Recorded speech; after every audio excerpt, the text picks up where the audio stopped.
आज हम लोग एक्सप्लेन करने वाले हैं सासाकी एंड पिप्स एपिसोड 1। इस एनिमे को देखने से पहले मैंने सोचा था ये एक मीडियोकर एनिमे होने वाला है क्योंकि ये थोड़ा सा अलग सा था, लेकिन मैं पूरी तरह से गलत था। एपिसोड 1 पूरा देखने के बाद मैं कह सकता हूँ ये एनिमे मेरे एक्सपेक्टेशन को पूरी तरह से पार करके चला गया है। नॉर्मली किसी एनिमे में ओल्डर प्रोटैगनिस्ट नहीं होता है क्योंकि वो लोग नॉर्मली मैच्योर होते हैं, लेकिन इस एनिमे ने इसको बहुत ज़्यादा अच्छे से संभाला है। तो ज़्यादा समय न बर्बाद करते हुए चलो वीडियो को शुरू करते हैं। एपिसोड शुरू होता है एक कंपार्टमेंट में। सासकी-सान रेडी होते हैं ऑफिस जाने के लिए एंड गार्बेज बैग लेके निकल पड़ते हैं। वो कचरा फेंकने के बाद वो देखते ही वहाँ पर एक कौवा होता है और उसको भगाने की कोशिश कर रहे होते हैं, लेकिन बंद कर देते हैं क्योंकि वो थोड़ा गुस्सा लग रहा होता है।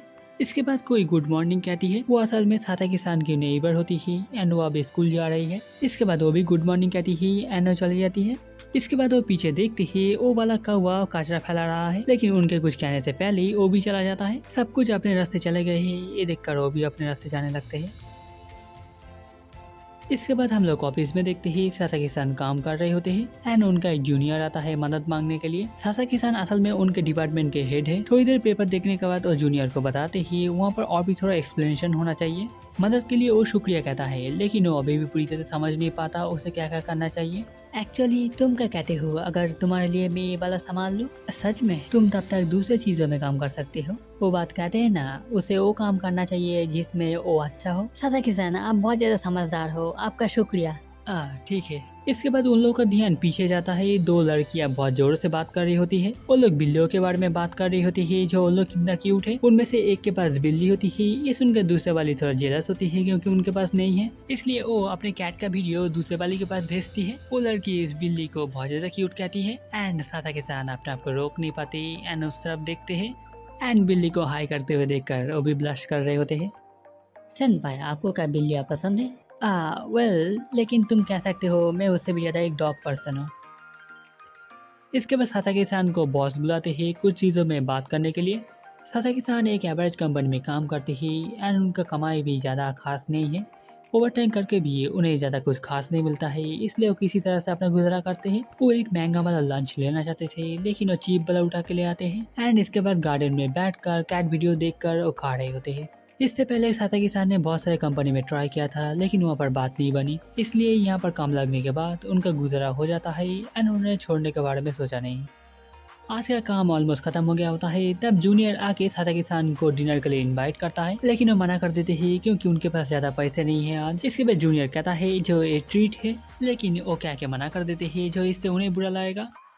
इसके बाद वो फिर से भीड़ ट्रेन में चढ़कर घर जा रहे होते हैं। स्टोर से खरीदने के बाद उनको एक लॉटरी निकालने का मौका मिलता है एंड वो हार जाते हैं, लेकिन ये उनके लिए बिल्कुल भी नई बात नहीं है एंड सारे दिन के बाद वो फाइनली घर पहुंच जाते हैं। Welcome back. एंड हम लोग देखते हैं ये वो लड़की होती है, वो बाहर बैठे इंतजार कर रही है। I am home. Sasaki san dinner कर रहे होते हैं एंड फोन में देखकर जो एक डॉग एंड बिल्ली एक साथ खेल रहे हैं। ओ हेवन में पहुंच जाते हैं।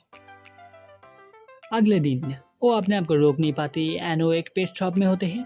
वो आके क्यूट पपीज एंड कैट को देखते ही एंड देख के चौंक जाते ही जो ये लोग कितने महंगे हैं। उनका कीमत 100,000 येन है। अब वो थोड़ा पछता रहे हैं उनके कम अर्निंग की वजह से। इसके बाद वो सोच रहे होते हैं अगर उनके पास पैसा होता तब वो शायद एक कैट लेती और शायद एक डॉग।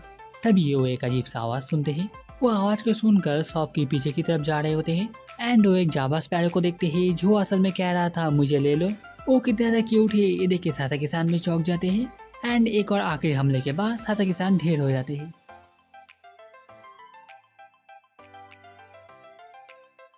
ये ज़्यादा महंगा नहीं था, इसलिए सासाकी-सान इसको खरीद लेते हैं। इसके बाद केज को एक अच्छी जगह रख के पंछी को अंदर रख देते हैं। पंछी जैसे मूव करता है उसको सासाकी-सान भी बहुत ज़्यादा क्यूट कहते हैं।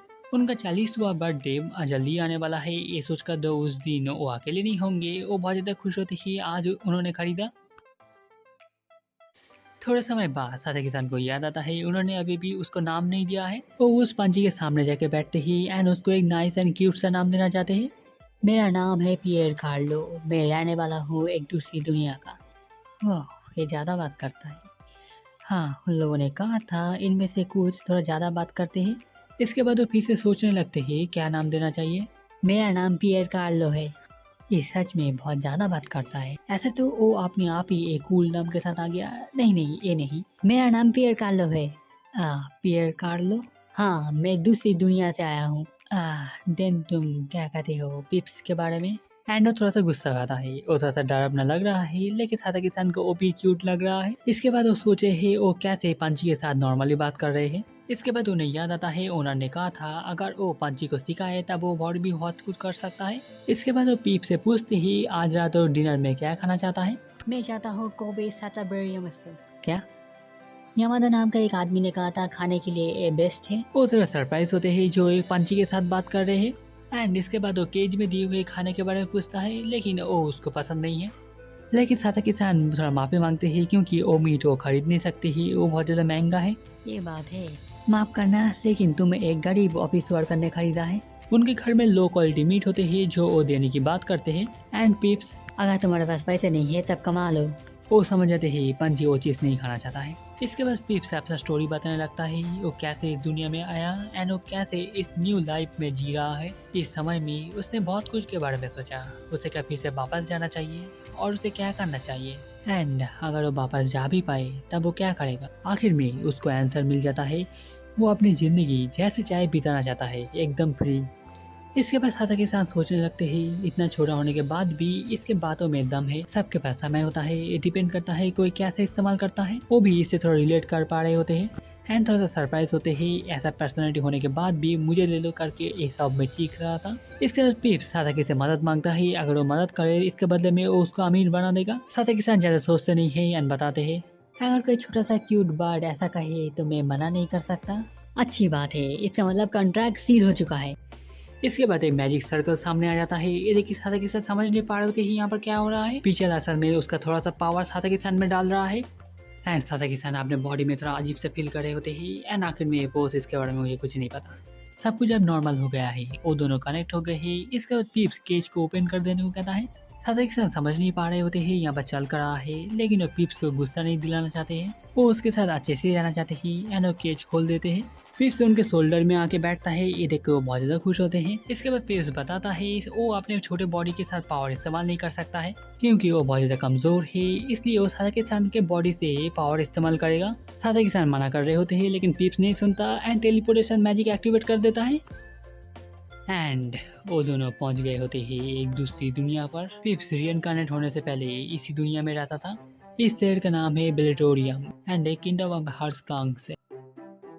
समझ गया, सो इसे कहते हैं दूसरी दुनिया। हम लोग साथी-किसान को देखते ही वो ऑफिस में काम कर रहे होते ही एंड खुश दिख रहे हैं। इसके बाद वो जूनियर पूछता ही साथी-किसान आज कैसे टाइम में पहुंच गए। आज ट्रेन लेट होने की वजह से सब लोग लेट पहुंचे, लेकिन वो तब भी टाइम में पहुंचे हैं। साथी-किसान ज्यादा कुछ नहीं कहते ही एंड ऐसे ही करके इस बात को टाल देते हैं। इसके बाद थोड़ी देर चुप रहने के बाद वो जूनियर साथी-किसान से काम के बाद बात करना चाहता है, वो मान जाते हैं। लंच ब्रेक का समय होता है, वो लोग ऑफिस के बाहर खड़े हुए होते हैं एंड जूनियर पूछता है वो क्या इंडिपेंडेंट होना चाहेंगे उसके साथ। असल में अगले महीने वो काम छोड़ देगा। इसके बाद वो एंड उसके दोस्त तो मिलकर एक नया कंपनी शुरू करने वाले हैं एंड वो साथी-किसान को चाहते थे क्योंकि उनके पास बहुत ज़्यादा एक्सपीरियंस है एंड वो अच्छे भी हैं। वो ज़्यादा पैसे तो नहीं दे पाएगा लेकिन साथ मिलकर ऊपर जाने का बात कहता है। ओह वेल, क्या मुझे और भी थोड़ा टाइम मिल सकता है इसके बारे में सोचने के लिए? कोई बात नहीं है, आप चाहे तो 1 साल बाहर से देख सकते ही हम लोग कैसे जा रहे हैं। मैं समझ सकता हूँ, थोड़ा अजीब लगता है अपने से कम उम्र के लोगों के साथ काम करने में। नहीं, ऐसा कोई बात नहीं है, मैं असल में मेरे प्राइवेट लाइफ में थोड़ा बिजी हो गया। सो आप क्या कुछ न्यू ट्राई कर रहे हो? वेल, एक पेट है, मैंने लिया है। वो थोड़ा सा सरप्राइज होता है लेकिन ज़्यादा सेटिस्फाई नहीं होता है ये आंसर से, लेकिन उन्होंने झूठ नहीं कहा है कुछ, इसलिए और कुछ नहीं कर सकते। इसके बाद साथी-किसान सोच रहे होते ही वो कैसे धीरे धीरे बदल रहे हैं दूसरी दुनिया पर जाने के बाद। पिप्स की टेलीपोर्टेशन मैजिक की वजह से उन्हें भी ट्रेन से जाना नहीं पड़ता ऑफिस में एंड इससे उनका स्ट्रेस और भी ज़्यादा घट गया है एंड वो पिप्स के आइडिया के बारे में सोच रहे होते ही 2 वर्ल्ड के बीच में बिजनेस करने का। उन लोगों का प्लान है बहुत सारी चीज़ें यहाँ के शॉप से खरीद कर वहाँ के अपर क्लास नोबल में बेचना, लेकिन उससे पहले उन लोगों को टाउन के मर्चेंट के साथ बिजनेस करना होगा। वो स्टोर में फिर से लॉटरी निकालते ही लेकिन वो देख के सरप्राइज होते ही जो आज वो जीत गए हैं। उन्होंने थोड़ा ज़्यादा ही सामान खरीद लिया है इसलिए मुश्किल से वापस आते हैं। Welcome back. इसके बाद साथी-किसान समझ जाते ही वो भूखी है, इसलिए आज जो लॉटरी में चॉकलेट वो जीते थे वो उसको दे देते हैं एंड ऐसे भी उनको चॉकलेट खाना ज़्यादा पसंद नहीं है वो कहते हैं एंड इसके लिए वो शुक्रिया कहती है। वो घर में आ जाते ही एंड पीचर को अपने शोल्डर में लेकर वो लोग निकल पड़ते हैं दूसरी दुनिया में। इसके बाद वो लोग टाउन के हार्मन ट्रेडिंग कंपनी में आ जाते हैं। अगर वो लोग अच्छे से यहाँ पर कनेक्शन बना पाए, इसके बाद वो लोग नोबल्स को भी चीज़ें बेच पाएंगे। इसके बाद वो लोग अंदर होते ही एंड मर्चेंट ये सब प्रोडक्ट देख के बुरी तरह से चौंक गया होता है। इन सब के बदले में उनको 400 गोल्ड कॉइन मिलता है। ये 400 यान के बराबर है, लेकिन यहाँ के सारे चीज़ें ज़्यादा महंगे हैं मॉडर्न वर्ल्ड के मुकाबले। इसके बाद वो मर्चेंट पूछता है सासाकी-सान को ये पेन एंड पेपर कहाँ से मिला। सासाकी-सान एक गुड रिलेशन चाहते हैं, इसलिए वो पोलाइटली बताते हैं मुझे माफ़ कीजिएगा, लेकिन प्लीज़ मुझे मेरा सोर्स हिडन रखने दीजिए। ऐसे पेन एंड पेपर आपको कहीं पर भी नहीं मिलेंगे एंड मैं वादा करता हूँ मैं आपको छोड़कर कहीं पर भी ये चीज़ नहीं बेचूंगा। मैं आपके साथ एक बहुत अच्छा रिलेशनशिप मेंटेन करना चाहता हूँ एंड इस फेस के बारे में मैं भी कुछ कहना नहीं चाहूँगा। इसके बाद कुछ दिनों तक वो लोग इधर उधर ट्रैवल करते रहे, वहाँ पर जॉब एंड यहाँ पर मर्चेंट के साथ ट्रेड करते रहे। दूसरी दुनिया का खाना ट्राई किया एंड मैजिक के बारे में पेप से लेक्चर लिया। सासाकी-सान टेलीपोर्टेशन मैजिक सीखना चाहते ही, लेकिन उसके इनकेंटेशन हाफ नोटबुक जैसा बड़ा है, इसलिए वो मैजिक के बारे में स्लोली आगे बढ़ना चाहते हैं। अगले दिन सासाकी-सान के लंच ब्रेक खत्म होने से पहले टाइम है, इसलिए वो वॉशरूम में आके मैजिक ट्राई करने की कोशिश करते हैं एंड फोन में देखकर इंस्ट्रक्शन फॉलो कर रहे होते हैं एंड अचानक उनके हाथों से बहुत जोर से आग निकलने लगती है। इससे फायर अलार्म ट्रिगर हो जाता है एंड उन्हें भागना पड़ता है। अगले दिन वो पीप्स को ये बताता है। ये सुन के वो थोड़ा सा सरप्राइज होता है, इसका मतलब वो मैजिक के लिए वो और भी ज़्यादा सूटेड है जितना उसने सोचा था एंड पीचन से तारीफ सुनने के बाद वो बहुत ज़्यादा खुश होता है। रेस्टोरेंट से बाहर आने के बाद वो खड़े होकर कुछ सोच रहे होते हैं, तभी वो लोग रेस्टोरेंट के अंदर से कुछ आवाज़ सुनते ही एंड तभी कोई बाहर आकर गिरता है। इसके बाद दोबारा तुम्हारा मुंह कभी मत दिखाना। वो समझ जाते ही इस वेटर को उन लोगों ने काम से बाहर निकाल दिया है। सासाकी-सान आगे जाते ही एंड अगर उसको प्रॉब्लम ना हो तब वो उनका स्टोरी जानना चाहते हैं। उनका नाम है फ्रांच। वो रेस्टोरेंट में तब से काम कर रहे हैं जब से वो छोटे थे एंड इतने सालों से प्रैक्टिस करने की वजह से वो कुकिंग में सबसे ज़्यादा अच्छे बन गए हैं। लेकिन बाकी के वर्कर उससे जेलस होते ही एंड उसको फंसाने की कोशिश करते हैं एंड आज वो बॉस के सामने अपने आप को साबित नहीं कर पाता है, इसलिए वो निकाला जाता है। देखने से ये कोई बुरा आदमी नहीं लग रहा है एंड उससे भी अच्छी बात है ये कुक है जो रेस्टोरेंट में वो लोग अभी खाए थे उसके लेवल पर। इसके बाद सासाकी-सान कहते हैं मिस्टर फ्रेंच, अगर तुम इंटरेस्टेड हो तुम क्या मेरे साथ एक स्टोर ओपन करना चाहोगे एंड ऑफ कोर्स तुम वहाँ पर मैनेजर होंगे। एंड ये सुन के वो बुरी तरह से चौंक जाता है। इसके बाद वो लोग मिस्टर मार्क्स से मिलते हैं ट्रेडिंग कंपनी में एंड उससे सब बात कहने के बाद वो एक स्टोर का बंदोबस्त कर देते हैं टाउन के बीचों बीच। अब उन लोगों के पास एक रेस्टोरेंट भी है। 1 महीने बीत चुके हैं एंड सासाकी-सान मिस्टर फ्रेंच को उनका सैलरी देते हैं 500 मिलियन। वो थोड़ा सा सरप्राइज हो जाता है। मिस्टर फ्रेंच को इतना ज़्यादा पैसा पहले नहीं मिलता था, ये देख के वो थोड़ा इमोशनल हो जाते हैं एंड दिल लगा के काम करने का वादा करते हैं। वो लोग स्नैक्स खा रहे होते हैं तब पिप्स पूछता है इस रेस्टोरेंट के बारे में, क्योंकि ये खोलना उन लोगों के प्लान में नहीं था। मुझे लगा ये जगह काम का होगा जब हम लोग कम पैसे में खाना चाहेंगे। ऐसे तो सातोब्रिया मीट लेना हम लोगों का मेन गोल है, लेकिन शायद हम लोग सेम इंग्रेडिएंट इस्तेमाल करके हम लोग टेस्ट को रेप्लिकेट कर पाएंगे यहाँ पर। तुमने ये मेरे लिए किया। ऐसे भी इतने सारी चीज़ें खरीदने की वजह से घर में मुझे पैसे की थोड़ा दिक्कत हो रहा है, मैं खर्चा थोड़ा घटाना चाहता था यहाँ पर खा के। इसके बाद पिप्स पूछता है उसको क्या प्रमोशन नहीं मिल सकता। वो बताता है उसका कंपनी छोटा है इसलिए वहाँ पर ऐसा कुछ नहीं है एंड 5 सालों तक उसका सैलरी बिल्कुल भी नहीं बढ़ा है। इसके बाद वो लोग कुछ दिन न्यू वर्ल्ड पर ही बिताते हैं। यहाँ पर कुछ दिन मॉडर्न वर्ल्ड में सिर्फ कुछ घंटे होते हैं, इसलिए वो लोग बहुत दिनों तक यहाँ पर रह सकते हैं। यहाँ पर रह के वो दोनों मैजिक के ऊपर थोड़ा प्रैक्टिस करते हैं, जैसे फायर स्पेल, वाटर स्पेल, अर्थ स्पेल। इन सब को सीखने में उनको कोई परेशानी नहीं होती है, लेकिन टेलीपोर्टेशन उसमें अभी भी देर है। कुछ समय बाद सासाकी घर वापस आ रहे होते हैं ऑफिस से एंड वो बहुत ज़्यादा खुश होते हैं आज। तभी उनके सामने से एक आइस स्टार उड़ के आता है। वो बहुत ज़्यादा क्लोज था, लेकिन सामने से जाके दीवार में टकरा जाता है। वो दूसरी तरफ देखते ही एक आदमी एक औरत को पकड़ने की कोशिश कर रहा है एंड तभी हम लोग देखते ही उस आदमी का हार्ट स्वॉर्ड में बदल जाता है। वो समझ नहीं पाते एंड चौंक जाते ही मॉडर्न वर्ल्ड में ऐसा कैसे हो सकता है एंड वो समझ नहीं पा रहे होते ही उन्हें क्या करना चाहिए अब। एंड इसी के साथ ये वाला वीडियो यहाँ पर ही खत्म होता है।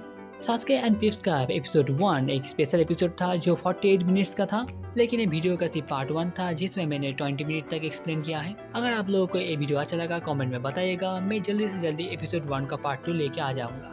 एंड कमेंट में बताइएगा इस एनिमे के बारे में आप क्या सोचते हो। मुझे ये एनिमे बहुत ज़्यादा पसंद आया है। सासाकी एंड उसका पिप्स का डायनामिक बहुत ज़्यादा अच्छा है। पूरा एपिसोड देखने के बाद मैं इसको सॉलिड 9 आउट ऑफ 10 देने वाला हूँ। मैं पूरी तरह से श्योर नहीं हूँ मैं इसके ऊपर और वीडियो बनाऊंगा क्या नहीं, लेकिन मैं ये श्योर हूँ 2024 में मैं इस एनिमे को फॉलो करूँगा।